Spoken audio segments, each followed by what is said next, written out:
नमस्कार दोस्तों, आपका आपके अपने चैनल में स्वागत है। तो दोस्तों, आज की इस वीडियो में हम लोग बात करेंगे आज के यानी कि 27 जनवरी के कुछ एक महत्वपूर्ण एजुकेशनल और एम्प्लॉयमेंट अपडेट्स के बारे में, जिसमें जो है वो आपके मेन अपडेट रहने वाले हैं। एचपीयू यूजी फर्स्ट ईयर का जो री इवैल्यूएशन का रिजल्ट है उसके रिगार्डिंग अपडेट रहेगा।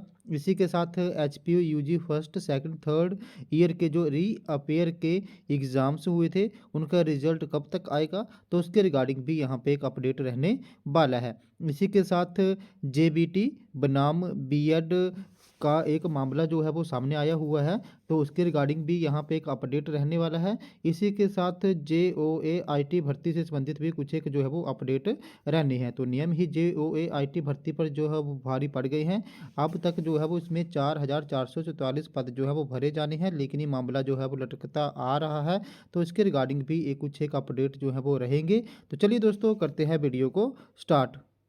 सबसे पहले अगर हम लोग यहाँ पे बात करें जेओए आईटी भर्ती परीक्षा की, तो नियम ही जेओए आईटी भर्ती पर भारी भरे जाने हैं। 4,444 पद। भर्ती नियमों में बार बार फेरबदल के कारण मामला लटकता रहा। तो इसमें हम लोग आप बात करेंगे कि कैसे कब कब जो है वो आपकी जेओए आईटी की परीक्षाएं हुई और कब कब जो है वो मामला यहाँ पे फंसा, और इस मामले जो भी ये फंसा हुआ है इसके क्या क्या कारण रहे। तो हिमाचल प्रदेश कर्मचारी चयन आयोग के लिए जो है वो जेओएआईटी गले की फांस बन गई है और अभ्यर्थी सरकार के सामने रोने पे विवश हैं। पहले सरकार ने इन पदों की भर्ती के नियमों में ढील दी और फिर उन्हीं नियमों पर सख्ती बरती। जेओएआईटी के रिक्त पदों को भरने के लिए विभिन्न पोस्ट कोडों के तहत भर्तियां जो है वो यहाँ पे निकलती रही हैं, लेकिन इन पदों के लिए बनाए भर्ती ए पदोन्नति नियम ही उन पे जो है वो भारी पड़ गए हैं। आयोग ने इन पदों के लिए 3 पोस्ट कोडों के तहत जो है वो यहाँ पे भर्तियां करवाई थी, जिसमें से जो है वो सबसे पहले 13 फरवरी 2015 को पोस्ट कोड 447 के तहत 1,421 पदों को भरने के लिए जो है वो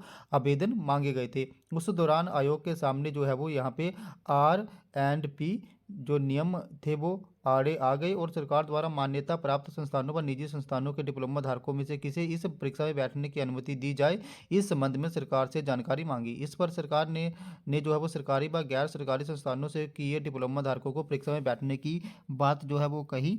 उसके बाद 18 अक्टूबर 2016 को पोस्ट कोड 556 के तहत 1,156 पदों को भरने के लिए फिर से जो है वो आवेदन लिए गए और इसमें 596 पदों पे अभ्यर्थी जो है वो सफल हुए और इन पदों को भरा गया, जबकि 560 पद रिक्त रह गए। इस पोस्ट कोड का परिणाम नियमों के कारण 2.5 वर्ष बाद जो है वो घोषित किया गया। उसके बाद आयोग ने 21 यहाँ पे सितंबर 2020 को पोस्ट कोड 817 के तहत 1,867 पदों को भरने के लिए आवेदन मांगे, लेकिन इन पोस्ट कोडों के तहत पिछले पोस्ट कोडों के 560 रिक्त पदों को नहीं भरा गया, क्योंकि कुछ अभ्यर्थी भर्तियों को यहाँ पे आर एंड पी रूल के तहत ना होने पर न्यायालय की शरण में जो है वो जाना पड़ा।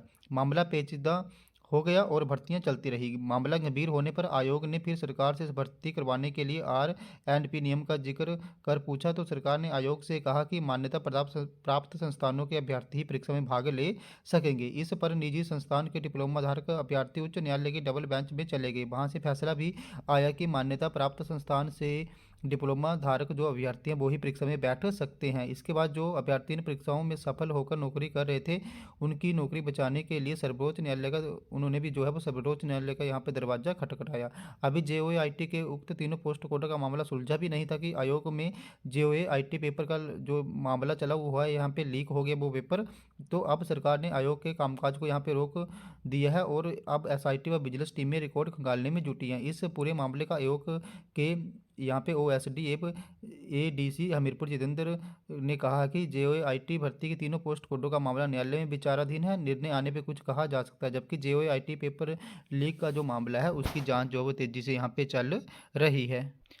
नेक्स्ट अपडेट की बात करें तो नेक्स्ट अपडेट जो है वो आपका जेबीटी बीएड बनाम रहने वाला है, तो बीएड वालों को भी दिया जाए बराबर मौका। तो हिमाचल प्रदेश बीएड बेरोजगार यूनियन का प्रतिनिधिमंडल अध्यक्ष राजेश गौतम व महासचिव भूपिंदर पाल की अध्यक्षता में शिक्षा मंत्री रोहित ठाकुर से मिला। इस दौरान उन्होंने मांग की कि सुप्रीम कोर्ट के फैसले के उपरांत प्राथमिक शिक्षक भी की भर्ती में बीएड वालों को बराबर मौका दी जाए। उन्होंने बताया कि 4 वर्ष के बीएड बनाम जेबीटी का विवाद जो है वो एनसीटीई की 28 जून 2018 के नोटिफिकेशन के बाद पैदा हुआ है। है, अभी बेरोजगार सुप्रीम कोर्ट के फैसले का जो है वो इंतजार कर रहे हैं। तो यहाँ पे उन्होंने मांग रखी है कि जो जेबीटी में भर्तियाँ होनी है वहाँ पे बीएड वालों को भी जो है वो बराबर मौका दिया जाए। लेकिन अब इस पे जो भी निर्णय आएगा वो यहाँ पे सुप्रीम कोर्ट में जो केस चला हुआ है उसकी जो भी वहाँ पे उस केस पे जो भी निर्णय आएगा उसी के बाद ये सारी चीज़ें जो है वो यहाँ पे कन्फर्म हो पाएंगी।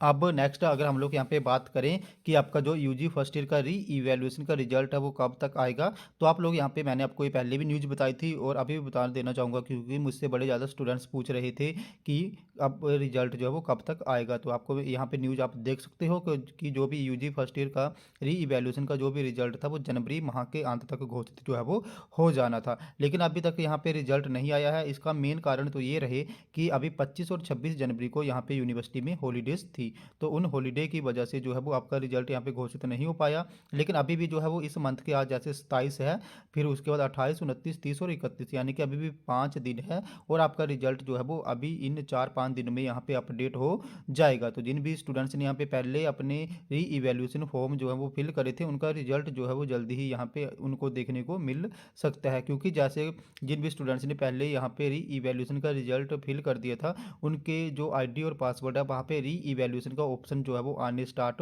हो गए हैं। तो जैसे ही अब वहाँ पे ऑप्शन आ रहे हैं तो इट मीन्स कि उनका रिजल्ट जो अभी जल्दी ही अपडेट हो जाएगा और जिन्होंने बाद में फॉर्म फिल करे थे उनका रिजल्ट भी अभी जो है वो आ जाएगा। यानी कि आप अभी रख लो कि बी दिन जैसे इस मंथ के 5 दिन हैं और 2 फरवरी के लगा लो, तो मतलब जैसे मेरी प्रोडिक्शन ही है कि विद इन 7 डेज में जो है वो आपका रिजल्ट यहाँ पे आ जाएगा। यानी कि या तो आपका रिजल्ट अभी जो जनवरी के 5 दिन हैं उनमें भी जो है वो आ सकता है। तो उसके रिगार्डिंग जैसे कोई अपडेट आएगा मैं आपको बाय वीडियो यहाँ पे इन्फॉर्म कर दूंगा। तो यहाँ पे एचपीयू ने जो है वो बार बार यहाँ पे नोटिफिकेशन या न्यूज़ दी थी कि जो भी यूजी फर्स्ट ईयर का री इवैल्यूएशन का रिजल्ट है वो जल्दी घोषित हो जाएगा, क्योंकि जैसे ही आप लोगों को पता ही है कि कुछ एक स्टूडेंट्स को यहाँ पे 3 पेपरों में सप्ली हैं, सपोज वो एक पेपर में पास हो जाते हैं तो उसके बाद उनका रिजल्ट जो है वो री अपेयर आ जाएगा, यानी कि उनको कंपार्टमेंट आ जाएगी। और कुछ एक स्टूडेंट्स को जो है वो 2-3 में अगर वो पास हो जाते हैं तो वो वहाँ पे फर्स्ट ईयर में पास हो जाएंगे और उनको भी जो है वो सेकंड ईयर के यहाँ पे एग्जामिनेशन फॉर्म फिल करने हैं। लेकिन जो भी यहाँ पे एग्जामिनेशन फॉर्म फिल करने की लास्ट डेट है वो 15 यहाँ पे फरवरी रखी गई है चाहे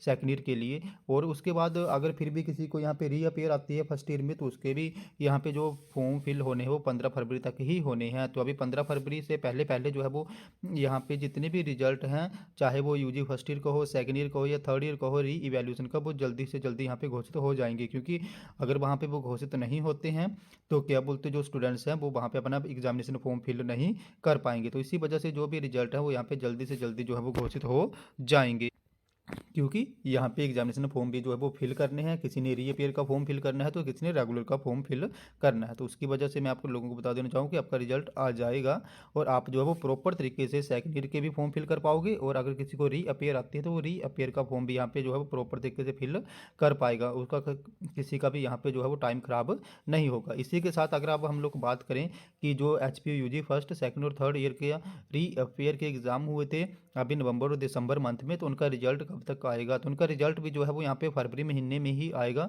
और उनका रिजल्ट भी यहाँ पे 15 फरवरी से पहले पहले जो है वो आने की पूरी उम्मीद है। क्योंकि मैंने अभी आपको बताया कि जो भी जो है वो रीअपेयर और रेगुलर के जो एग्जामिनेशन फॉर्म है वो फिल हो रहे हैं और उनको फिल करने की जो लास्ट डेट है वो यहाँ पे 15 फरवरी रखी गई है। तो 15 फरवरी से पहले पहले आपका रिजल्ट आ जाएगा। अगर नहीं आता है, यहाँ पे डिले होता है, रीअपेयर के रिजल्ट में कोई भी डिले होता है तो आपका जो यहाँ पे एग्जामिनेशन फॉर्म फिल करने की डेट है वो भी यहाँ पे एक्सटेंड हो जाएगी। तो आप लोगों ने टेंशन नहीं लेनी है, आपके एग्जामिनेशन फॉर्म जो प्रॉपर तरीके से यहाँ पे फिल हो जाएंगे और आपका रिजल्ट भी जो है वो आ जाएगा। और जैसे आपका कोई रिजल्ट आएगा और उसके रिगार्डिंग कोई भी नोटिफिकेशन आएगा तो मैं आपको बाय वीडियो इन्फॉर्म जो है वो कर दूंगा। और यहाँ पे फर्स्ट ईयर वालों ने और सेकंड ईयर और थर्ड ईयर वालों ने अपने एग्जामिनेशन फॉर्म कैसे फिल करने हैं, रीअपेयर के फॉर्म कैसे फिल करने हैं उसके रिगार्डिंग भी मैंने सेपरेट वीडियोस बनाई हुई हैं। तो आप लोग जो है मेरे टेलीग्राम यहाँ पे ये ग्रुप में जाके या तो मेरे जो यहाँ पे यूट्यूब चैनल है वहाँ पे जाके आप लोग जो है वो चेक कर सकते हो। तो दोस्तों ये तुम्हारे आज के कुछ एक अपडेट। अगर आपको यहाँ पे फिर भी कोई डाउट आता है, आपकी कोई क्वेरी है, आपको कोई भी प्रॉब्लम आती है तो आप लोगों ने मेरे टेलीग्राम ग्रुप को ज्वाइन कर लेना है, जिसका लिंक जो हम आपको वीडियो की डिस्क्रिप्शन में दे दूंगा। तो जैसे आप मेरे टेलीग्राम ग्रुप को ज्वाइन करोगे उसके बाद जो भी आपकी क्वेरी होगी या जो भी आपका डाउट होगा उसके रिगार्डिंग आप लोगों ने मुझे वहाँ पे एक पर्सनली मैसेज कर देना है, जहाँ पे मैं आपके डाउट या क्वेरी को दूर करने की पूरी कोशिश जो है वो करूँगा। तो दोस्तों ये तुम्हारे आज के कुछ एक अपडेट। अगर आपको ये वीडियो इन्फॉर्मेटिव लगी हो तो चैनल को सब्सक्राइब करें, वीडियो को लाइक करें और शेयर करें तथा ऐसे अपडेट्स के लिए हमारे साथ बने रहें। धन्यवाद।